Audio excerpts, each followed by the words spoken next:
Hi. இந்த week பார்த்திங்கன்னா எங்களுக்கு ஆஃபீஸ் ஒர்க் வந்து ரொம்ப ஹெக்டிக்காக போச்சு. ஸோ அதனால் கொஞ்சம் சில் பண்ணலாம் அப்படின்னு சொல்லிட்டு நாங்கள் கொரட்டூரில் இருக்க நியூ சரவணா அப்படின்ற ஹோட்டலுக்கு போனோம். இது நார்மலான ஒரு மிடில் கிளாஸ் ஹோட்டல் தான். ஸோ உங்களுக்கு இங்கே ஃபுட் ஐட்டம்ஸ் எல்லா கைண்ட் ஆஃப் ஃபுட் ஐட்டம்ஸும் கிடைக்கும். எல்லா குசைனும் கிடைக்கும். அண்ட் ஃபுட்டு பார்த்திங்கன்னா ரொம்பவே கம்ஃபர்டபுளாக தாங்க இருக்கும். ரொம்ப ப்ரிசர்வேட்டிவ்ஸ் அந்த மாதிரி எதுவுமே இருக்காது. அவங்களே அரைக்கிற மசாலா தான். ஸோ எம்மியாக இருக்கும். இங்கே கொடுக்குற பொடி தோசை, மசால் தோசை, அதுக்கு சைட் டிஷ்ஷாக கார சட்னி, தேங்காய் சட்னி, சாம்பார் ரொம்பவே சூப்பராக இருக்குங்க. இந்த ஹோட்டலில் ரொம்ப அல்டிமேட்டாக இருக்கும் அப்படின்னா அவங்க புதினாவும் கொத்தமல்லியும் வச்சு ஒரு சட்னி செய்வாங்க. அது ரொம்ப ரொம்ப சூப்பராக இருக்கும். இவங்க கொடுக்குற இட்லிக்கு அந்த சட்னி சாப்பிட்றப்போ நீங்கள் 2 இட்லிங்கிறது 4 இட்லியாகவே சாப்பிட்லாம். ரொம்ப சூப்பராக இருக்கும். இது ப்ரொமோஷனோ ரிவ்யூவோ கிடையாது.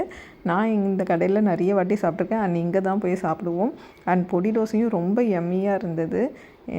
சாம்பார் எல்லாம் இந்த வாட்டி கொஞ்சம் அதிகமாகவே கொடுத்துருந்தாங்க. பட் அதுதான் கொஞ்சம் வேஸ்ட்டாக போயிடுச்சு. அதுக்கப்புறம் கடப்பாவும் கொடுத்துருந்தாங்க. நாங்கள் எங்கள் நைட்டை நல்லா என்ஜாய் பண்ணோம்.